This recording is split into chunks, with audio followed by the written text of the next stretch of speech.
pessoas. Meu nome é Alexandre Mariano, eu sou aluno da professora Rafaela Freitas e o assunto de hoje é sobre o quarto elemento da matéria, o quarto estado físico da matéria, que é o plasma. Eu vou explicar um pouquinho como é a formação do plasma, como é que a gente consegue chegar nesse estado da matéria, explicar como se faz a dinâmica dos raios, da formação dos raios, das tempestades, e como é também a dinâmica daquelas bolas de plasma, que quando a gente coloca a mão, os raios são direcionados para os nossos dedos. Eu vou fazer a explicação, vou colocar os vídeos sobre esse assunto e faço a explicação logo em seguida. Então, bora dar uma conferida como é que isso acontece. O que é plasma? Plasma ele é o quarto estado da matéria, que a gente consegue formar ele, encontrar ele, quando a gente ioniza um gás. Quando a gente concede energia suficiente a esse gás para que ele consiga perder elétrons e ficar ionizado na forma de cátion. Nessa equaçãozinha, a gente tem um elemento, um determinado elemento gasoso. Quando ele recebe energia, ele vai formar o mesmo elemento, só que em cátion ionizado, e vai liberar elétrons. Quando eu concedo energia, ele perde elétrons, ele libera elétrons. Então, e vale lembrar que no estudo do raio atômico, quanto menor o átomo, mais energia é necessária para poder arrancar esses elétrons por conta da ligação, da interação dessas partículas dentro dos átomos. Como é que a gente consegue encontrar esse estado da matéria? A gente consegue encontrar ele no estado natural e artificial, que são os dois casos que vocês viram anteriormente. No caso do raio, ele é um caso natural. Ele é formado naturalmente sem que a gente faça a indução dessa criação. Ele é encontrado também majoritariamente no universo, nas estrelas, já que as estrelas são praticamente bolas de plasmas superaquecidas, porque a temperatura é extremamente alta.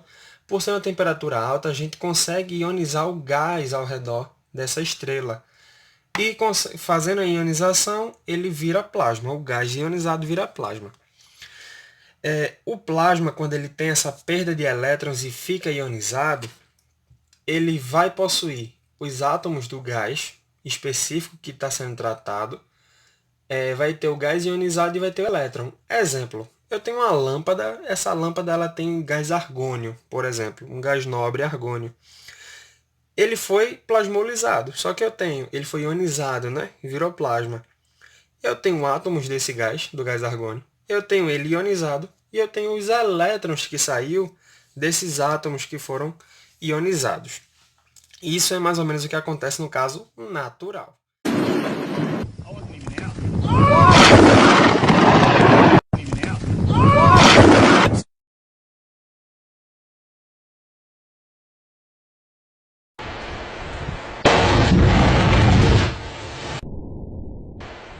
Como vocês viram a formação dos raios no vídeo anterior, como é que se dá a apresentação dos raios na natureza, ele é uma obtenção natural.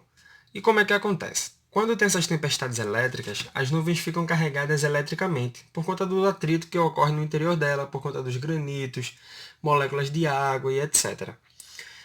Quando ela fica eletrizada, ela fica carregada eletricamente, ela acaba criando um campo elétrico, ou com outra nuvem, ou com o solo. São todas as nuvens? Não, apenas aquelas conhecidas como cumulonimbus, se eu não me engano é esse o nome. Essas nuvens, quando formam esse campo elétrico, como eu disse, o campo elétrico ele vai induzir a formação, a ionização do gás. Esse gás é o ar atmosférico.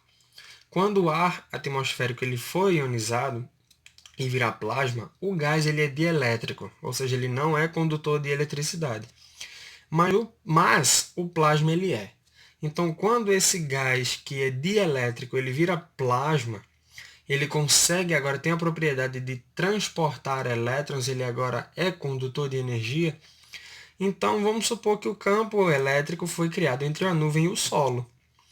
Como isso foi criado, esse campo condutor, quando a nuvem sofrer a descarga, ela vai conduzir essa descarga até o nosso solo, que é o raio que a gente consegue ver, sendo aquele caminhozinho até o solo. Eu fiz uma pesquisa e um levantamento aqui. 30.000 graus deve ser aproximadamente a temperatura dos raios, de 30.000 graus Celsius. Tem basicamente 30.000 amperes e 10 milhões a 1 bilhão de volts dentro da sua corrente e de sua tensão. São esses valores de corrente e tensão e de temperatura que o raio apresenta. Mais ou menos são esses dados que o raio apresenta como a temperatura e a pressão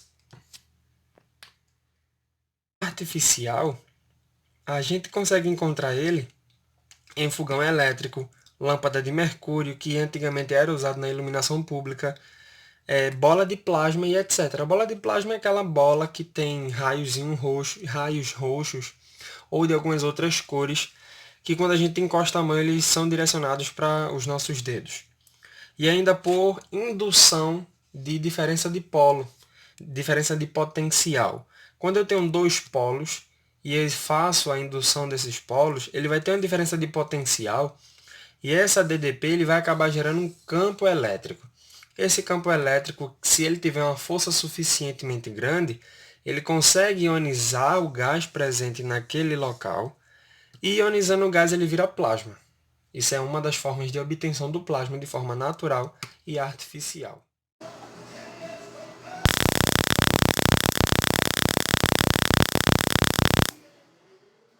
Como vocês viram o funcionamento da bola de plasma, ela ocorre pelo seguinte.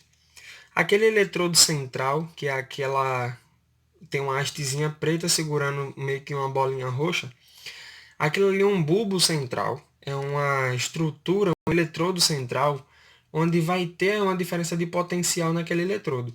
Essa diferença de potencial gera o campo elétrico, como eu disse, o campo elétrico com força suficiente consegue ionizar o gás. Quando ele ioniza esse gás, ele vai acabar formando essa corrente elétrica, esse estado condutor de eletricidade. E por que fica aqueles raiozinhos? Como tem uma diferença de potencial entre o eletrodo e o globo, que é a parte de vidro, o eletrodo tem o seu valor energético e o vidro tem uma DDP basicamente semelhante à do solo. Então acaba tendo essa atração, como no caso dos raios que eu citei anteriormente. Quando a gente coloca as nossas mãos em cima desse globo, ela é direcionada para os nossos dedos com maior frequência. Por quê? Como a gente está conectado ao solo, a gente tem essa ligação elétrica, mas vamos colocar assim entre aspas, ela é direcionada aos nossos dedos com uma maior intensidade por conta disso. A diferença de potencial ela se intensifica, então eles são direcionados para os nossos dedos. Lembra que eu falei que o gás, mesmo no estado de plasma, tem átomos do gás, tem um gás ionizado e os elétrons? Esses átomos do gás, quando eles são excitados, os elétrons desses átomos são excitados por conta dessa descarga elétrica, o elétron foi excitado, quando ele retorna ao seu estado fundamental, ele libera essa energia que ele absorveu. Quando ele libera fótons, que fótons no caso é luz. Essa luz ela tem uma cor diferente dependendo do gás utilizado. Então é por isso que tem aqueles raiozinhos na cor roxa, pode ser vermelha, depende muito do gás. Então é mais ou menos isso que acontece com o funcionamento da bola de plasma e com a formação dos raios, como eu expliquei anteriormente.